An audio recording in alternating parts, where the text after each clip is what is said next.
Hello and welcome back to my RC channel. I'm Andy RC and today I'm checking out the Simtoo Dragonfly GPS aerial photography quadcopter. This is competing with the likes of DJI, but it does have some different features in that. You can actually control it just via this watch here, which I haven't seen done before, and we'll take a look at that later, of course. But yes, this is a fairly huge quadcopter. It weighs 1.38 kilograms. However, it does fold down into a smaller package. So if we just move these arms like that, you can see it becomes a much smaller model. And also the feet come off. They just slide off like this. And the gimbal also slides off as well, so we have got two clips here, and then that just lifts forward. There you go, you see, it just lifts forward. And the idea is that it all folds down into this package that you get given. That is here. Just move this out of the way, so both of the legs just unclip like that. And then here is this little case that you get, and then the idea is that this fits in there. The problem is though, the model doesn't fit in here with the props on, so you do have to remove the props, and they are these ones that are self-tightening, so they're a bit of a pain to get off. So I'm not sure I'm going to be using it in that capacity, but you can if you like.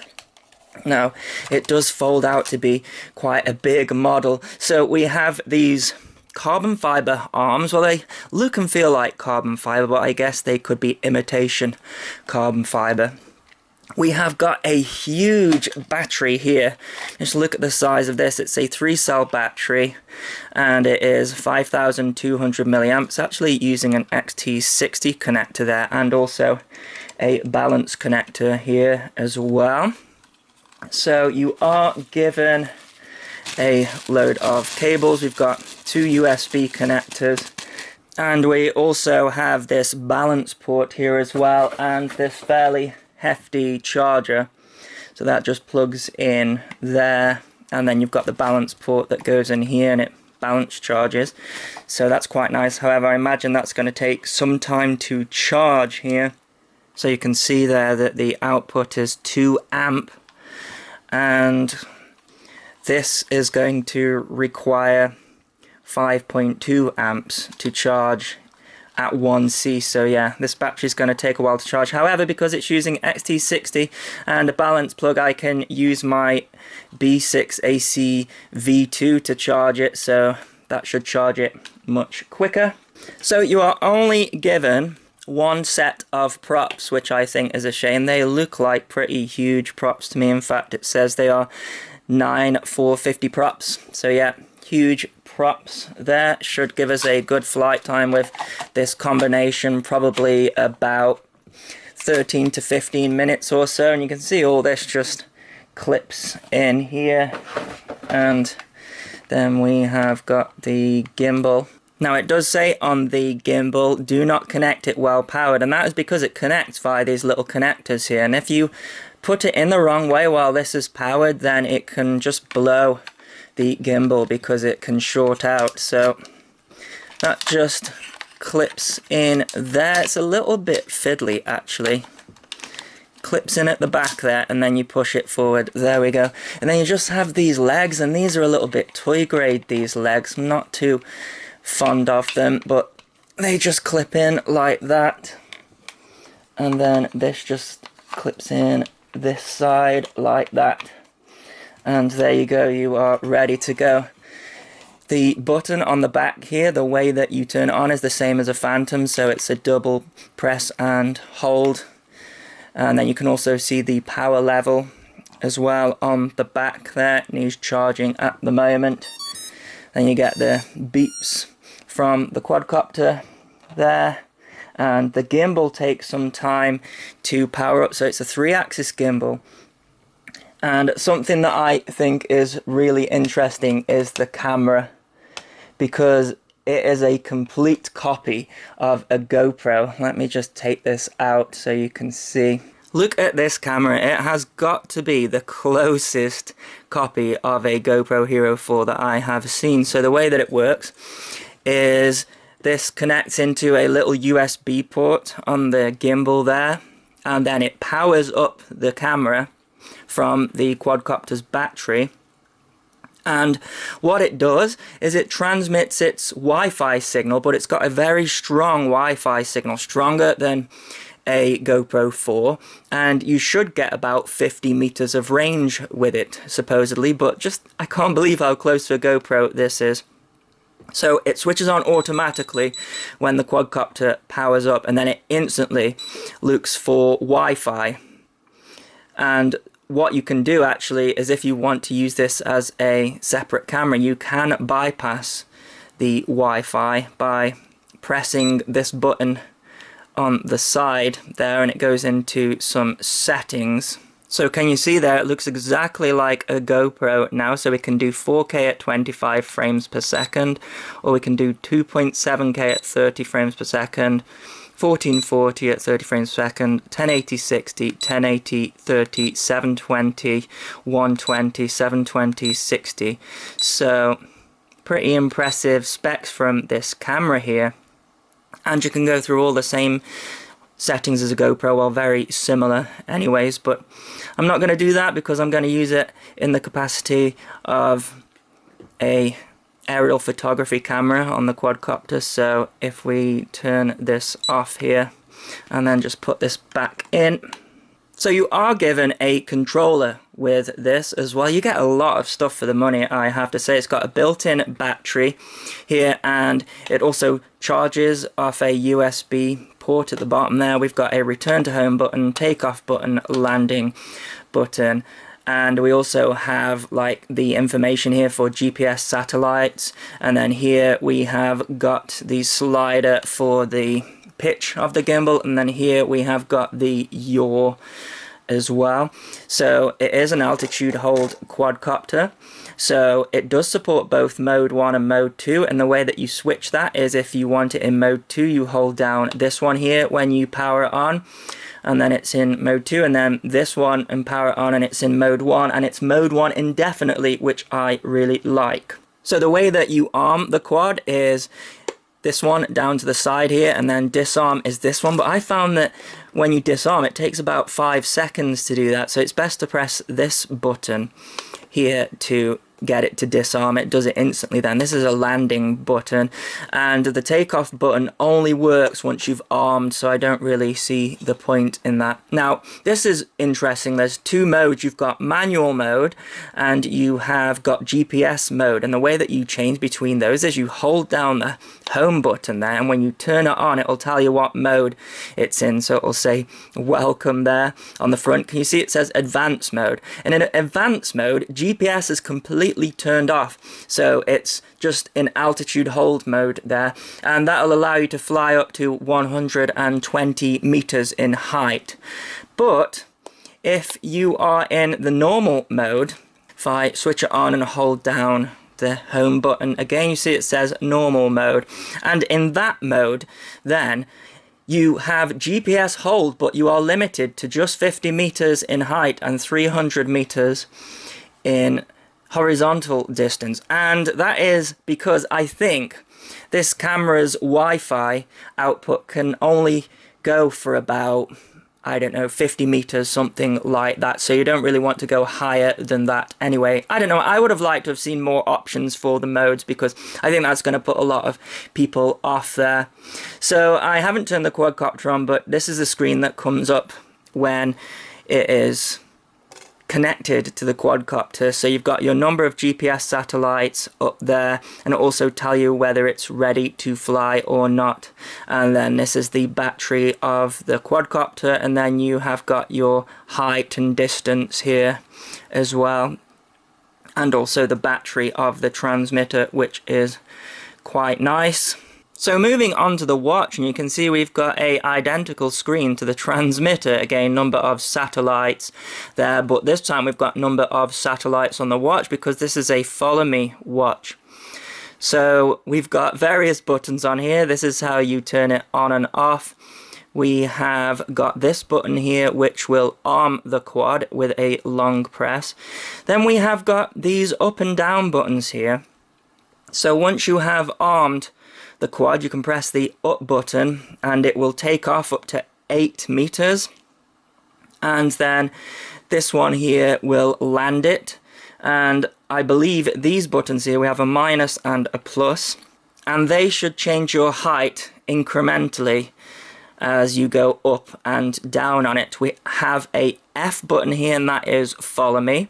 And we have a circle button here which isn't circle like the DJI circles you. This is your yaw basically. It's just going to yaw very slowly in one way, so no circle function there like DJI. And then we have got a joystick here, and this joystick lets you use the aileron or pitch of the quadcopter, and you can control that from there, which I think is pretty funny. So it literally is a little mini transmitter, except the yaw only goes one way and it's on this little button here. So we've also got the pitch here as well for the gimbal, so it's turned on at the moment. So if I just move that, you can see the gimbal changes from there. And also if you want to change the yaw on the gimbal, you long press one of these buttons again and you can see that that swivels round. I don't know why you'd want to do that though, but there you go, you can alter that on there if you like. Of course, don't get the buttons mixed up because a short press of that will change the altitude. But there you go. We also can charge this as well, so there is a little USB port there to charge it as well. It's got a little tiny battery in. See though, I had a problem with the strap. Can you see it's all twisted around here?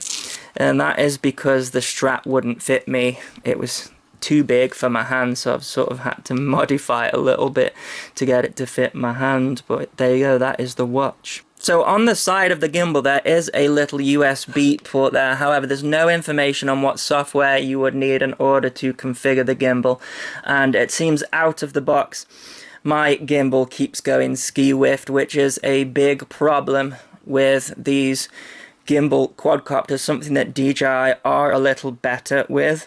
So I have contacted Simtoo to see if they have got a gimbal configuration tool, because for me that would be a deal breaker. I've seen a lot of people get good results out of this, but for me the gimbal is skewing around, and you will see that later in the flight. So onto the app, and it's fairly straightforward. There's not a lot you can do from the app actually. It really just lets you view the video and lets you start and stop video recording. So I'm using an iOS device here, and that is because my Google Pixel wouldn't pick up the Wi-Fi frequency that it was transmitting, but the iPhone does, so definitely bear that in mind. So if I go over to my settings here, and you can see it's already selected the Simtoo ground station there. I believe the password is 120, so you do have to put a password in there. And then if I open up the Simtoo app, now there is a little bit of a bug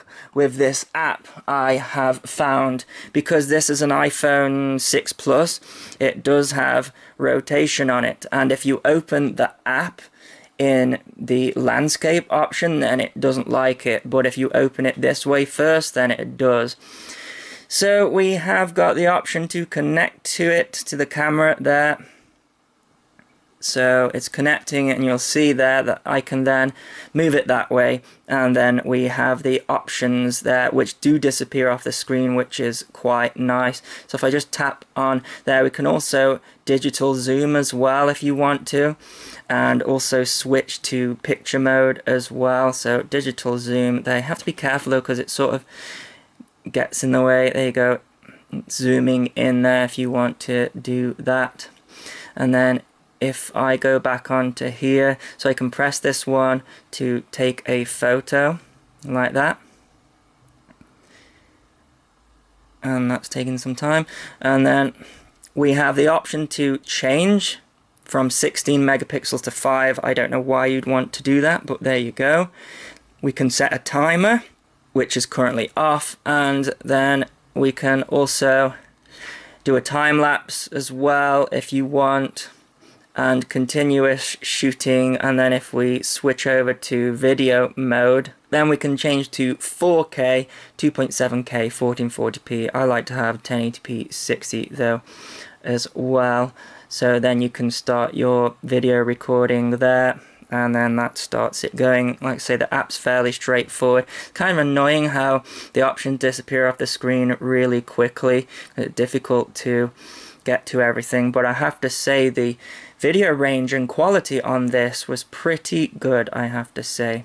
So what we need to do now is go and take it for a fly. Okay, so here is some flight footage. The first thing you might notice is we're getting audio through, and yes, this camera does have a microphone. I wouldn't say it was top quality though.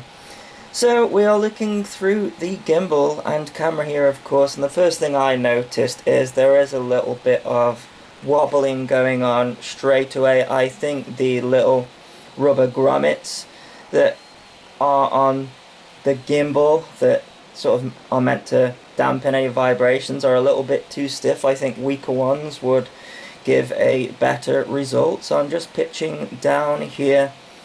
And another thing that I noticed is that the hover isn't as stable as a DJI product. It's more like a Pixhawk where it sort of just loiters around. Of course it doesn't have any sensors or anything like that, so I guess we have to forgive it for that. But it did generally stay in the same position, you know. I don't have a huge space here, and it didn't wander off at any time, so I thought that was pretty good. Now, everything's not looking too bad until I yaw around, and you'll notice I'm yawing pretty slowly. And this is a problem that I tend to have a lot with these gimbal quads. As you can see that the gimbal is drifting there on the roll axis, and something that I thought was interesting is if I just left it in one place for a while, look, I'll speed it up, eventually it levels out. So I mean, it just needs the IMU calibrating correctly, and like I say, there isn't any software that I know of that is available to do that. And I know that other users have had this quadcopter and have had a stable horizon, which I don't have unless I just leave the quadcopter there for, I know, 20 or 30 seconds and then it levels out. But I think even then, even if it did remain level, I think there are some vibration issues there that do need sorting out. You can see there, this is like a pretty level horizon now, but it's moving around a little bit, it's getting knocks. Maybe I'm just spoiled because of DJI, but you know, that's what I'm used to. I think the camera quality is pretty good though.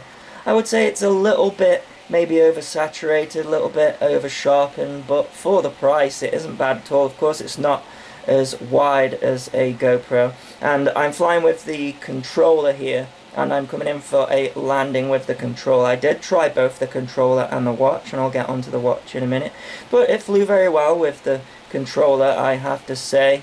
Nothing erratic, and it landed fine, didn't tip over.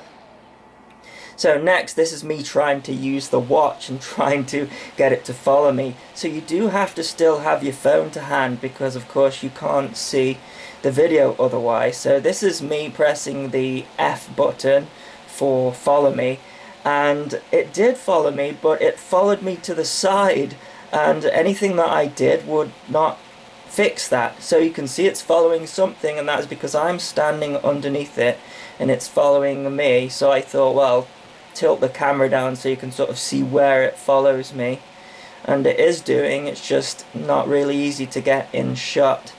Maybe I'm doing something wrong, but I did try a lot of different things to get it to have me in the center of the picture, and it didn't work. I will say, however, the watch is to be trusted though. It worked surprisingly well, and you were able to control it from that joystick. But anyway, there you go, that is my review of the Simtoo Dragonfly. I think it needs some work. I'll put a link in the description if you wish to get one. As always, thanks so much for watching. Please continue to subscribe. Cheers.